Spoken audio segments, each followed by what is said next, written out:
Kanta meja filɛbaw jamana kɔnɔ ani jamana kɔkan an ka foli ani an ka tantoli o bɛ ka ɲɛsin aw kelen kelen bɛɛ ma aw bɛ yɔrɔ yɔrɔ la ka bɛn ni nin waati ye ka yɔrɔ la k'a fɔ nin ye aw ka kunnafoni lase waati ye kanta meja kan bi tɛnɛndonya in na tɛnɛndo min ni o bɛnna zulhijja n'o ye hijikalo o tile 27 ala kira kisi ni nɛɛma b'a ye ale ka hijira san 1446 o san kalo laban o bɛnna ni juin kalo o tile 23 ye san 2025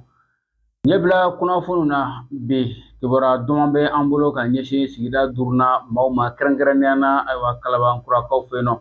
komi duruna ayiwa mɛrisoba ni o ye ayiwa a mɛriba ye a troisième maire n'o ye maire sabanan ye n'o ye monsieur le maire adama konate maireba ka diɲɛ kɔnɔna na ale ye taama kɛ ka taa kalabankurakaw fɛ yen nɔ ayiwa bɔlɔn dɔ bɛ yen nɔ bɔlɔn min ni ayiwa a kun taa ni ka segin gɛlɛyala kosɛbɛ ayiwa bɔlɔn sigibaw ma nka baɲumankɛ dɔ ale kɔni ko ayiwa ale na ŋaniya ɲuman ta ka ɲɛsin bɔlɔn in ma ka se k'a ladilan o kibaruyaw an bɛna ɲɛfɔli kɛ aw ye kanta media mali ayiwa diinɛ tɔnba min ni an ko a ma ko haut conseil islamique du mali ni ale bɛ diinɛ tɔn bɛɛ lajɛlen sanfɛ ni a ɲɛmaaya n'o o bɛ bi a sheikh sherif usman maran haidara bolo ale ni ayiwa haut conseil membre ma tɔw ka fara silamɛw kan u ye wele ani welewele mun lase silamɛw ma ka fɔ an ka bɔ ka taa dugawu kɛ jamana ye ani jamanadenw ye basigi bɛ se ka nati cogo min na mali ayiwa dugukolo fantan naani bɛɛ lajɛlen kɔnɔna na maliyɛnw bɛ yɔrɔ yɔrɔ la basigi ka na o bɛɛ lajɛlen na o kibaruyaw minnu kɛra bamakɔ misiriba la sibiri tɛmɛnen na an bɛna o kɔrɔfɔ kan dɔw lase aw ma ka bɔ o conseil ɲɛma ale yɔrɔ kanta media kan nin kɔfɛ kunnafoni wɛrɛ mun bɛ yen nɔ o ye k'a fɔ ayiwa segu sajiw n'o ye segu maakɔrɔbaw ye walima segu dɔnnibaw an b'a fɔ o fɔcogo in na olu waati ni waati u bɛ to ka bɔ ka u ka fɛla ani u ka hakilina ko o di ayiwa jamana a taacogo ani o hukumu kɔnɔna na fɛn min ye ayiwa minisiri min n'ale ɲɛsinnen bɛ kɛnɛyako ma ni o ye ayiwa colonel asan bajalo ture ale ka wulikajɔ n'a ka cɛsiri o ma dogo maaw la ni tile fila in kɔnɔna na segu sajiw olu kumana kan an bɛna o fana lase aw ma kanta media kan ninnu de bɛna kɛ kunnafoni ye minnu n'olu farala ɲɔgɔn kan kanta media ɲɛmaso fɛ k'a lase aw ma o y'aw denkɛ an n'a balimakɛ hamza sidibe aw bisimila kanta media kan gadan dala dumuni ɲuman o ye produit gadan ye an minnu bɛ k'a fɔ k'aw mɔgɔ bɛ dala dumuni ɲuman na produit gadan a y'o k'a ta lajɛ a bɛ sɔrɔ mali bitigiw bɛɛ lajɛlen na. Nin ye kibaruya duman ye ka ɲɛsin cɛlakaw ma aw minnu bɛ yen ni gɛlɛya bɛ aw kan dilanko nasira fɛ aw ka teli walima aw tɛ aw sago sɔrɔ aw bɛ se k'a fɔ tabarikala ala ni sabu ɲuman yɛrɛ barika la sabu ɲuman ye farafin jiri gɛlɛgɛrɛ ye kɔlɔlɔ tɛ minnu na u ka furaw ye suguya fila ye a munta bɛ yen dunta fana bɛ yen walasa adamadenya ka se ka kɛ hakilisigi ni basigi la fo kɛnɛya ka lasabati n'aw mago bɛ sabu ɲuman furaw la sɔrɔyɔrɔ kelen pe arajo ɲɛta Abdoulaye Kanta fɛ yen a ka nɛgɛjuru sira 79 0D 77 13 walima aw bɛ se ka weleli kɛ 69 33 57 06 ɲɛnɛmaya jɔsenba dɔ ye kɛnɛya ye sabu ɲuman ale ka laɲini ye ka se ka kɛnɛya di adamadenw ma. sigida duruna ayiwa ni o ye commune 5 ye bamakɔ kɔnɔna na a maireba n'o ye monsieur le maire amadu watara ale ni a ka conseil u farala ɲɔgɔn kan baɲumankɛ dɔ wulila ka se u ma ka fɔ ayiwa bɔlɔn dɔ bɛ kalabankura kɔnɔna na ko bɔlɔn in a taa ni ka segin gɛlɛyala kosɛbɛ k'ale kɔni b'a fɛ ka bɔlɔn in k'a ladilan walasa ayiwa a taa ni ka seginw bɛ se ka nɔgɔya cogo min na sigida denw ma o kɛla kibaruya duman ye min ni maireba n'a ka conseil olu kɔni ye ayiwa nisɔndiya kɛ kosɛbɛ ka tila ka foli ta ka baɲumankɛ in sɛgɛrɛ o hukumu kɔnɔna na ni maireba ka jɛn ye ale ye maire sabanan ni o ye monsieur le maire adama konate ale y'o ci ka taa kalabankurakaw fɛ yen nin bɔlɔnko fɔlɔ in kɔnɔna na ka se ka taa maaw la faamu ko u n'u hakiliw jira ɲɔgɔn na u k'a yira k'a fɔ ayiwa fɛn min ye nin bɔlɔnko fɔlɔ in ye ko a ladilanni baaraw bɛna daminɛ o kɔrɔ b'a yira k'a fɔ maa minnu bɛ ayiwa baara la kɔnɔ maa minnu bɛ taa ni ka segin kɛ sira in fɛ n'o ye bɔlɔn kɔnɔna ye k'u bɛɛ lajɛlen ka sabali u ko o jɔ nin waati in kɔnɔna na fɔ baara in ka ban walasa aw ni ne an ka faamu caman sɔrɔ kanta media kan an ka jatalaw u ye kibaruya minnu sɔrɔ an ka ɲɛmada an k'olu filɛ. n'i ye bamakɔ lajɛ bi k'a ta sirabadaw la fo ka taa don an ka bɔlɔnmisɛnninw kɔnɔ a bɛɛ kɛra maaw sigiyɔrɔw de gɛlɛya don an commune 5 ɲɛmaaw an y'a dɔn gɛlɛya ye k'an wuli k'an jɔ a bɛ se ka furakɛ cogo min bɔlɔn dɔ bɛ yen bɔlɔn 138 Kalabankura kɔnɔ kamarakɛ dɔ ko k'a fɔ ale bɛ fɛ ka an dɛmɛ k'a labaara mais i bɛ taa ye k'a fɔ bɔlɔn nin kɔnɔ maaw ka sudelikɛyɔrɔw maaw ka nɛgɛkɛsoniw olu jɔjɔlen bɛ fan bɛɛ fɛ maa mun ko a bɛna aw dɛmɛ alors anw jɔyɔrɔ kɔni ye ka se ka bɔlɔn kɔni lafiyalen d'a ma an kun bɔra ka t'o de la bataki dir'u ma k'a fɔ saga b'u bolo u b'u ka installation nin bɛɛ wuli waati mun saga mun kɔnɔ siɲɛ 2 kunɲɔgɔn kɔnɔ an bɛ Jipop n'o ye bɛɛ ko b'aw dɔn ni Bamani 3 ye Merji district la an n'olu ka boloji ɲɔgɔnma kɔnɔla la alors olu bi tɛmɛ anw fɛ yan siɲɛ 2 kunɲɔgɔn kɔnɔ mais olu ka baara bi boli an ka sugudalaw o kan ka da kan sira o sira bɛ sugu lamini na o bɛɛ yɛlɛmala ka kɛ sugu de ye donc olu ka baara kɔni ye ka na an dɛmɛ kunɲɔgɔn kɔnɔ siɲɛ 2 ka maaw wuli ka b'o kan ka kuma u fɛ fɛn min ye wele bilala silamɛw ma au conseil islamique du Mali fɛ a ɲɛmaaya n'o bɛ Seyid Sherif Usman Madani Haidara bolo an filɛ don min na ko bi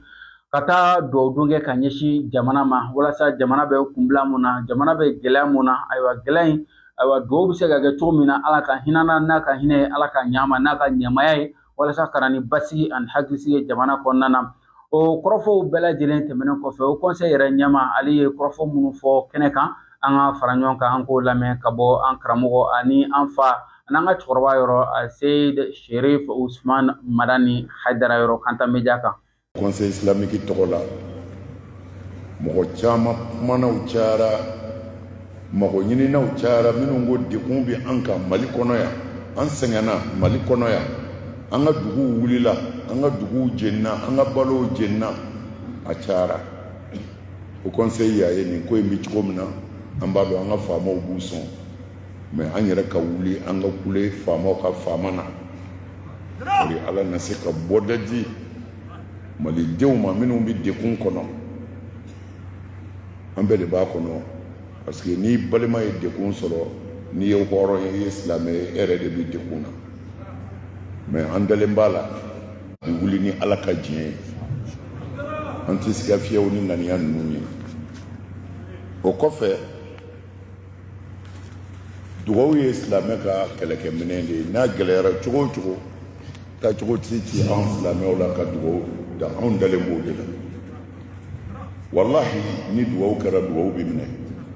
mais saritiw de bɛ dugawu minɛni na saritiw bɛ dugawu minɛni na dugawu minɛni tɛ ala tɔgɔ ko ye musalasu ko tɛ murabaw ko tɛ kolojan ko tɛ kolosurun ko tɛ dugawu sirilen bɛ dugawu kɛbaa yɛrɛ de dusukun na ani ala cɛ an bɛ yɔrɔ min na bi dekun bɛ yen an ka sɔrɔdasi caman sara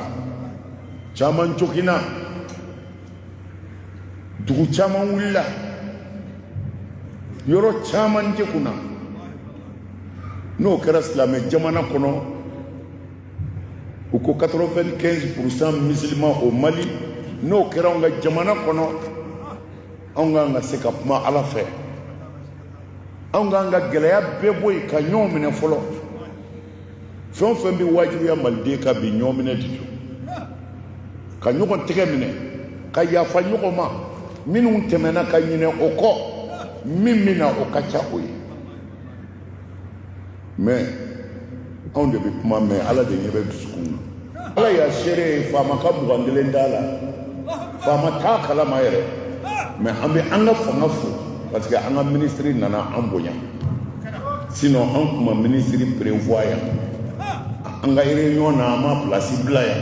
an ka réunion na an ma kuma ministre ko kan yan an kumana de an ka kuma Mali silamɛw fɛ an ka kuma karamɔgɔw fɛ an ka kuma alimamiw fɛ an ka jɛ ka fara ɲɔgɔn kan ka Mali jira ala la Mali sɛgɛnna an ka jira ala la an bɛnna nin de kan n b'a fɔ ka segin a kan parce que farafinko de don jango anw ka kow de don n'i ye ko dɔ kɛ dɔrɔn fɔ a bɛ sɔrɔ faamaw ye faama t'anw ta in kalama an bɛ dugawu k'u ye ka dugawu kɛ an ka sɔrɔdasiw ye ala k'u kisi u b'a ni min cɛ ala k'u se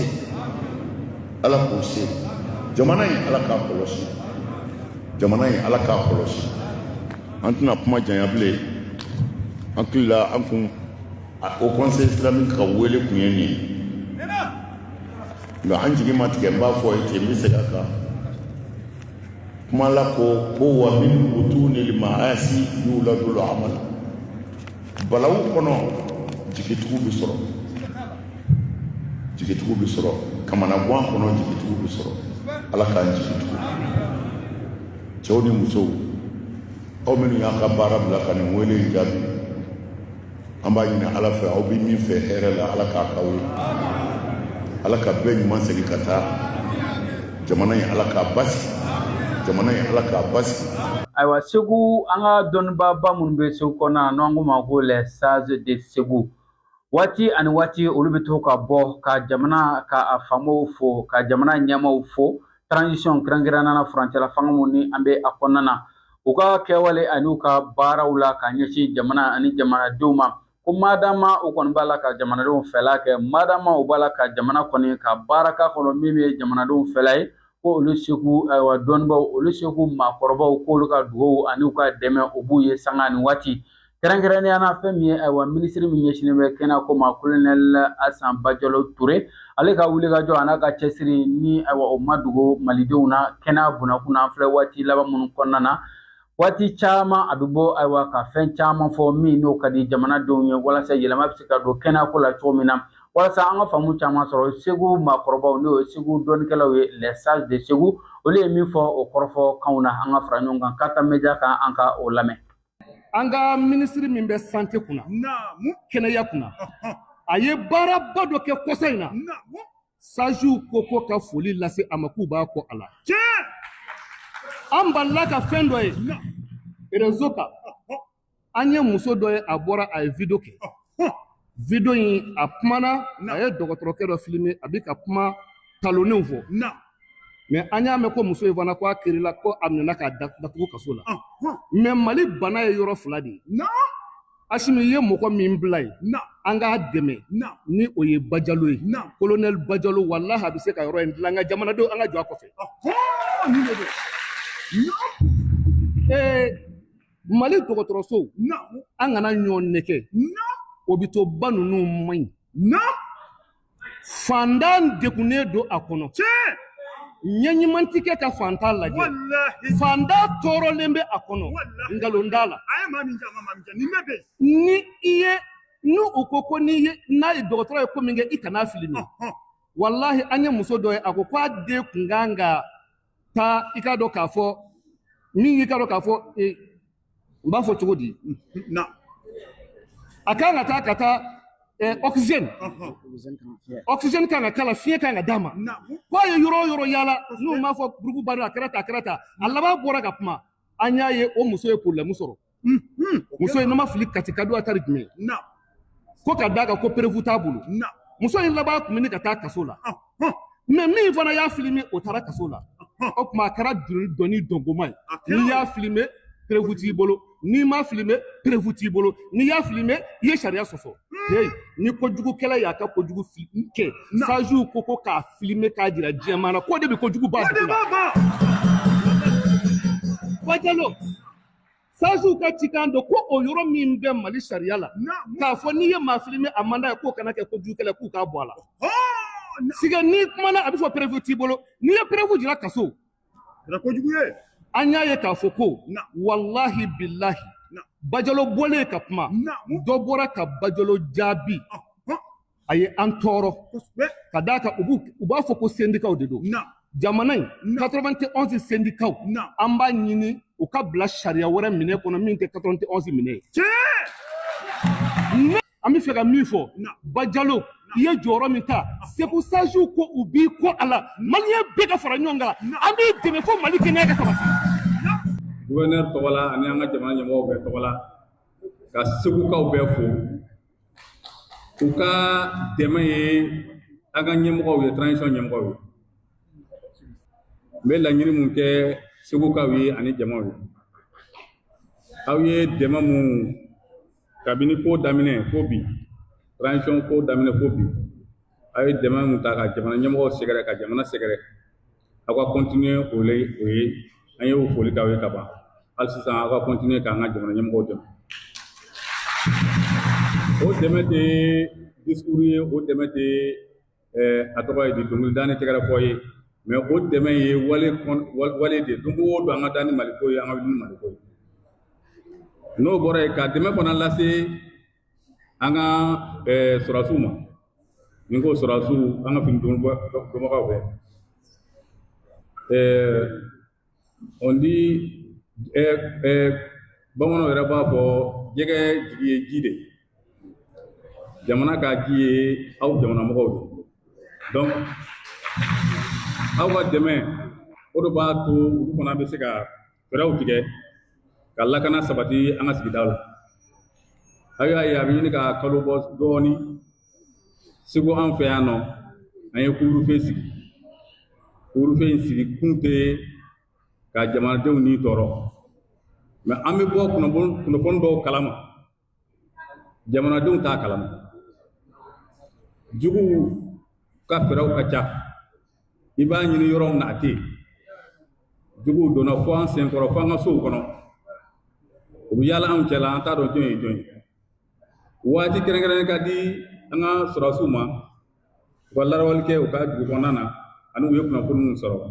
yalasa ka juguw n'u fiɲɛ bɔ anw kun laɲini bɛɛ tun ye o de mais maa caman m'a faamu mais ni y'a fɔ aw ye a daminɛ ni sisan cɛ k'a daminɛ nin kalo tile 4 ka na se bi ma baara mun kɛra sɔrɔdasiw fɛ a tɛ se ka fɔ ka ban mais sécurité ko ko caman bɛ yen a tɛ se ka fɔ jamana mais an yɛrɛ dɔw an ni minnu bɛ baro kɛ ɲɔgɔn fɛ an ni minnu yɛrɛ an yɛrɛ dalen mɔgɔ minnu na minnu sen ka ca ko in na o de ka ca mɔgɔ minnu minɛna ka taa k'a bila ka taa Bamakɔ o de ka ca donc hali sisan a y'an dɛmɛ ko in dabɔra ka aw yɛrɛ lakana dɔrɔn de kama n'o tɛ gɛrɛntɛ tɛ k'a lase jamanadenw ma k'a fɔ ko a ka d'an ye dɔrɔn ko mɔgɔw ka don 21h ka bɔ 6h o tɛ. an balimaw an bɛ foli di aw bɛɛ ma nin bɛ dansigi an ka bi don kibaru la bi tɛnɛndonya don kibaru minnu ni olu labɛnna Kanta Media ɲɛmaso fɛ k'a lase aw ma o denkɛ n'a balimakɛ Hamza Sidibe an bɛ foli ani waleɲumandɔn k'o di aw kelen kelen bɛɛ ma aw fɛn fɛn ɲɛ bɛ an na nin waati in na aw bɛ yɔrɔ yɔrɔ la ka dugawu k'aw kelen kelen bɛɛ lɛ hami ani ayiwa jɔrɔna ko minnu bɛ an ni aw la Ala ka bɛɛ lajɛlen wuli an bɛ ɲɔgɔn sɔrɔ an bi ɲɔgɔn dɔwɛrɛ inshallah yanni waatiw cɛ n b'a fɔ assalamu alaikum wa rahmatullahi wa barakatuhu